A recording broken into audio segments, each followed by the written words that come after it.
Bienvenidos a esta exploración de hoy. Para arrancar, imaginen un mensaje escrito hace miles de años por un hombre que está literal rodeado de corrupción. Sí, un caos absoluto. Exacto. Viendo cómo su nación entera se desmorona y está a punto de perderlo todo. Y que, bueno, en medio de ese desastre, logra escribir una sola frase. Una frase que describe con una exactitud asombrosa eventos que sucederían siglos después. Y que sorprendentemente sigue operando en la cotidianidad actual. Es una locura. Y por eso estamos aquí. Para quienes disfrutan de desentrañar misterios literarios e históricos, tenemos entre manos un material verdaderamente fascinante. Así es una imagen muy poderosa. A ver, normalmente la mente humana clasifica la historia antigua como un archivo inerte, digamos. Como piezas de museo. Claro, atrapadas detrás de un cristal. Se estudia para comprender cómo vivía la gente de otra época o, no sé, qué comían. Pero rara vez se espera que un manuscrito milenario tenga la capacidad de diagnosticar el presente.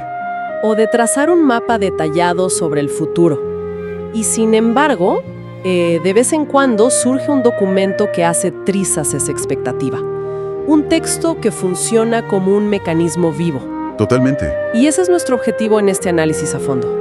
Vamos a desempacar una sola frase de la antigüedad bíblica, escrita por el profeta Jeremías en el capítulo 23, versículo 5. Lo fascinante aquí es cómo un texto tan breve, o sea, unas cuantas palabras, puede soportar tanto peso estructural. Sí. La promesa central arranca con una advertencia. Dice algo como, «He aquí que vienen días», y luego proyecta la aparición de un renuevo justo, alguien que traerá justicia genuina a la tierra. Y me gustaría hacer una pausa aquí para tranquilizar a quienes nos escuchan. Porque suena complejo, pero... No se necesita tener un doctorado en teología antigua ni dominar lenguas muertas para apreciar esto. Para nada. ¡Qué alivio! Es, en el fondo, la historia universal de una promesa. Una promesa que se despliega en tres grandes actos, digamos. Un pasado turbulento, un presente transformado y un futuro definitivo. Bien, vamos a desmenuzar esto entonces. Para entender por qué esta frase fue tan explosiva en su momento, necesitamos situarnos en el lugar de los hechos. Ajá. Porque no estamos hablando de un poema escrito en una época dorada de paz y prosperidad, ¿verdad? El panorama era bastante, sombrío. Totalmente desolador. Jeremías alzó la voz durante un periodo de profunda decadencia política, moral y social en la región de Judá. Un momento muy oscuro. Sí, muy oscuro. El pueblo estaba siendo gobernado por líderes que el propio texto califica de malos pastores. O sea, reyes y sacerdotes que, en lugar de proteger a los más vulnerables, estaban exprimiendo a la población para su propio beneficio. Aliándose con imperios extranjeros y todo eso. Exacto. Llevando a la nación a un colapso inminente. O sea, la injusticia no era un problema abstracto, era el pan de cada día. Claro. Y para aterrizar esa idea en algo muy cotidiano, pensemos en una corporación inmensa. Una empresa que está en caída libre hacia la quiebra absoluta. Me gusta esa imagen. La junta directiva está tomando decisiones desastrosas impulsadas por la pura avaricia. Los gerentes de alto nivel están, desviando los fondos hacia cuentas personales. Y los empleados rasos son los que pagan los platos rotos. Exactamente. Son quienes sufren las consecuencias de esa pésima administración. Pierden sus empleos, sus ahorros. El caos es total y la desesperanza es palpable. Sí, un ambiente insostenible. Y justo en el peor momento de esta crisis corporativa, se filtra un memorándum oficial que dice: viene un nuevo director general. Alguien con una ética intachable, que tiene el linaje adecuado para tomar el control legítimo de la empresa y que va a erradicar toda esta corrupción. ¡Wow! Básicamente, ese era el nivel de oxígeno que proporcionaban las palabras de Jeremías para una sociedad que estaba asfixiada. Y hay que llevar esa analogía un paso más allá. En una situación de colapso tan profundo, la gente no estaba esperando una simple reforma de políticas internas, digamos. No querían un cambio de logo. Claro, ni un cambio cosmético en la gerencia. Necesitaban un rescate radical. Por eso el término que utiliza Jeremías es tan visual. Él habla de un renuevo justo que nace del linaje del rey David. Ahora que lo mencionas, el término renuevo suena casi poético, como sacado de un manual de jardinería antigua, ¿no? Sí, tiene ese tono. Pero ¿Qué implicaba esa metáfora botánica para una persona común y corriente que escuchaba esto en medio de una crisis nacional? Pues en términos agrícolas muy sencillos, un renuevo es un brote fresco y verde, un pequeño tallo que emerge del tronco de un árbol que parece completamente muerto, o que ha sido talado. Ah, o sea que la apariencia era de muerte total. Exacto. Cuando el imperio babilónico arrasó con Judá, la dinastía del rey David parecía un tronco seco, sin futuro, sin posibilidad de volver a dar fruto. Ya veo. Entonces la metáfora comunicaba que, de lo que parecía una ruina total e irreversible, la vida volvería a abrirse paso. Una figura de autoridad legítima surgiría de donde nadie lo esperaba. Y lo interesante es que Jeremías no fue una voz aislada gritando en el desierto con esta idea. Hay un eco constante en la historia antigua. Así es. Otros profetas, mucho antes y poco después de él, como Isaías o Miqueas, ya venían cantando esta misma melodía, hablando de un descendiente directo que traería un gobierno perfecto. Había una coherencia narrativa tremenda a través de los siglos. Esa es una característica crucial de esta narrativa antigua. Es una planificación a larguísimo plazo. Una estrategia de siglos. Sí. La promesa original de un reino inquebrantable se remonta a los primeros años del rey David. Y la culminación de todo ese andamiaje histórico se presenta siglos más tarde al abrir los primeros relatos del Nuevo Testamento. Donde vemos la conexión. Exacto. Textos históricos como los de Mateo o Lucas se esfuerzan desde sus primeras líneas en establecer una conexión genealógica innegable. Para demostrar que Jesucristo nace de esa línea de sangre específica. Exactamente. El brote verde finalmente surge del tronco aparentemente muerto. Ok, pero aquí es donde la historia choca de frente con la realidad. Y creo que necesitamos hacer una pausa. A ver, dime. Porque si la promesa física de un rey se materializó con un nacimiento en el pasado, ¿qué pasa con la parte de la profecía que dice que hará juicio y justicia en la tierra? Ah, la gran pregunta. Porque, a ver, basta con abrir cualquier libro de historia universal para notar que, después de ese nacimiento, el mundo no se arregló. Para nada. Los imperios siguieron oprimiendo, las guerras continuaron y la injusticia siguió corriendo por las calles. Entonces, ¿cómo se sostiene la credibilidad de un documento cuando la realidad exterior parece contradecirlo de forma tan flagrante? Es una duda muy válida. De hecho, esa tensión que mencionas fue exactamente la mayor crisis para las personas de esa época. Me imagino. La frustración iba por otro lado. La expectativa colectiva exigía un monarca militar, alguien con una espada lo suficientemente afilada para, degollar a los opresores romanos y establecer una capital política inmediata. Querían un guerrero, no un maestro. Exacto. Pero el cumplimiento de la profecía introdujo un cambio de paradigma brutal para la mente humana. El reino prometido pasó de ser un dominio geográfico a uno de naturaleza espiritual. Entiendo el concepto. Y para ilustrarlo, hace un momento hablábamos de la corporación. Otra forma de verlo es pensar en la tecnología. A ver. Pensemos en una computadora que está profundamente infectada por un virus que destruye archivos y ralentiza todo el sistema. Un dolor de cabeza total. Sí. Entonces, el cambio a este dominio espiritual es como instalar en el presente un excelente software antivirus. Uno que funciona discretamente en segundo plano. Me encanta esa analogía. Mantiene el núcleo del sistema operativo a salvo, ¿verdad? Otorga cierta estabilidad interna y permite que la máquina siga operando a pesar de estar conectada a una red hostil y llena de amenazas. Es una ilustración muy útil, de verdad. Y explica perfectamente por qué hubo tanto rechazo inicial a este rey espiritual. Claro, porque no era lo que esperaban. Exacto. La razón por la que esta software antivirus resultó tan decepcionante para muchos en esa época es porque no estaban buscando un código de programación que reparara su sistema interno. Buscaban otra cosa. Querían un martillo gigante para hacer añicos la computadora de sus enemigos. Jesús mismo tuvo que aclarar, frente a los gobernadores de su tiempo, que su reino operaba bajo otra frecuencia. Una que no dependía de ejércitos ni de fortificaciones físicas. Así es, una jurisdicción sobre las personas que creen, perdonando faltas y dando esperanza. Pero pongámonos en los zapatos de alguien que experimenta la dureza del mundo hoy. Porque, me hago de abogada del diablo aquí. Adelante. Si uno se enfrenta a problemas reales, a la inflación, a la maldad de otros, a la enfermedad, este concepto de un gobierno interno o un antivirus silencioso ¿no corre el riesgo de convertirse en un simple mecanismo de evasión psicológica? Entiendo por dónde vas. Es decir, la típica postura de el mundo exterior es un desastre y no tiene arreglo, pero yo siento mucha paz en mi corazón. ¿Acaso esa paz no termina siendo una forma de escapar de la realidad en lugar de transformarla? Es una objeción súper común y muy válida.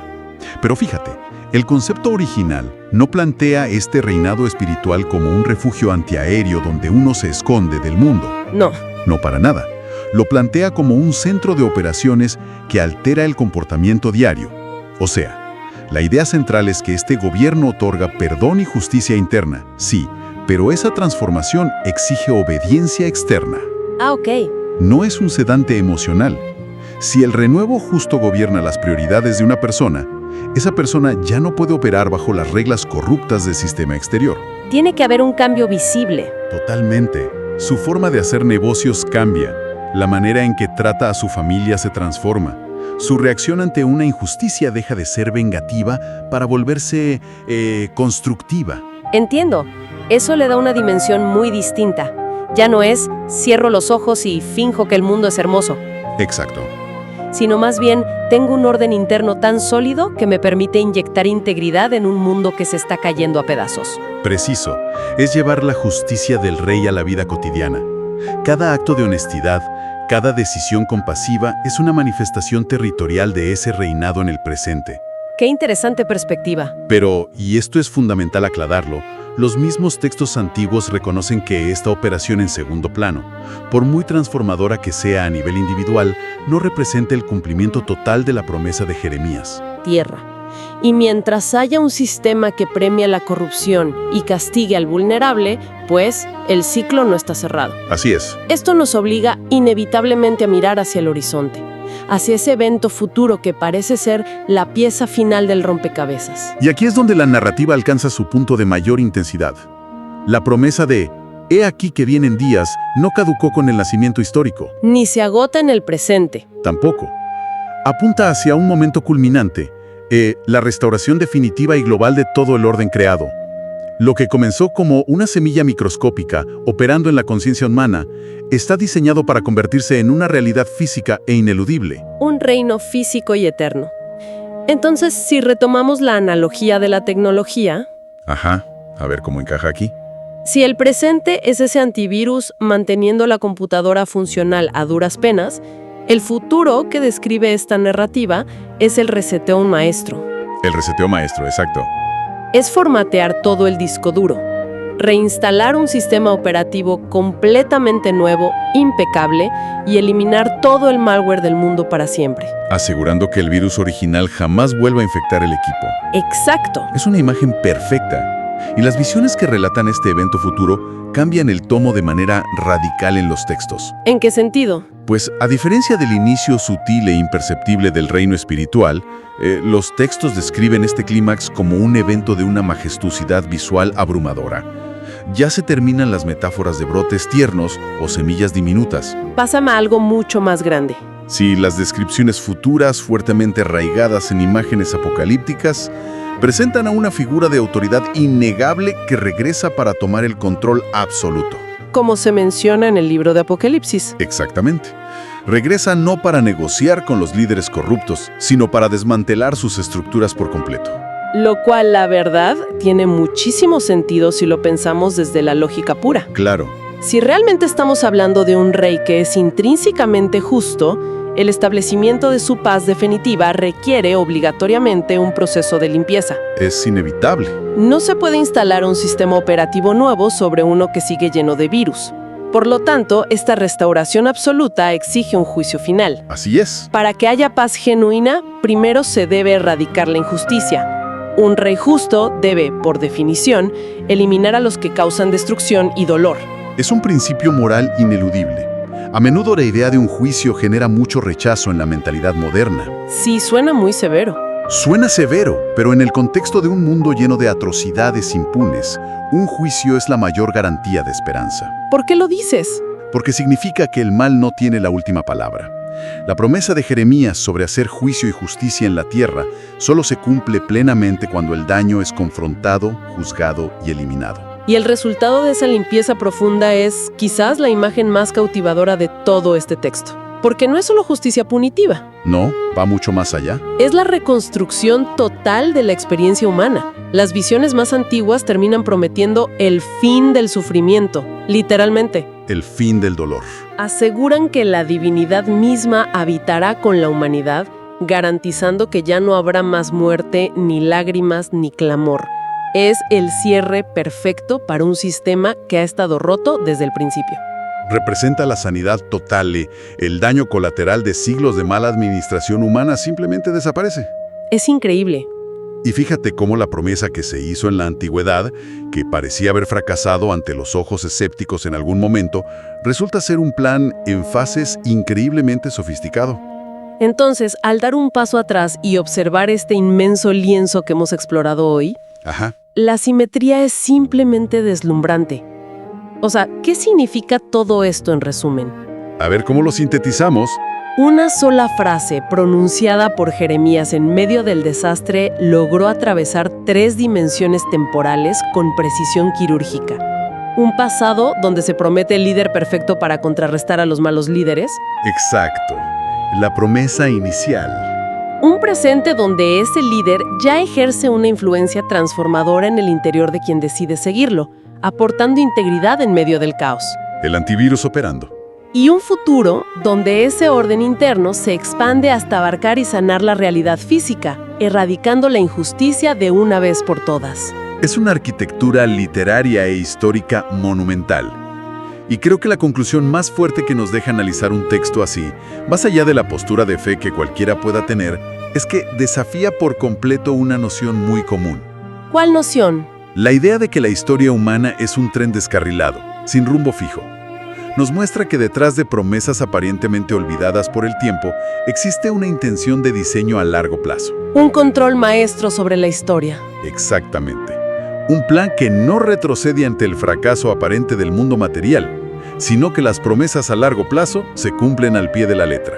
Definitivamente. Es una forma revolucionaria de interactuar con textos que creíamos enterrados en el polvo de los siglos.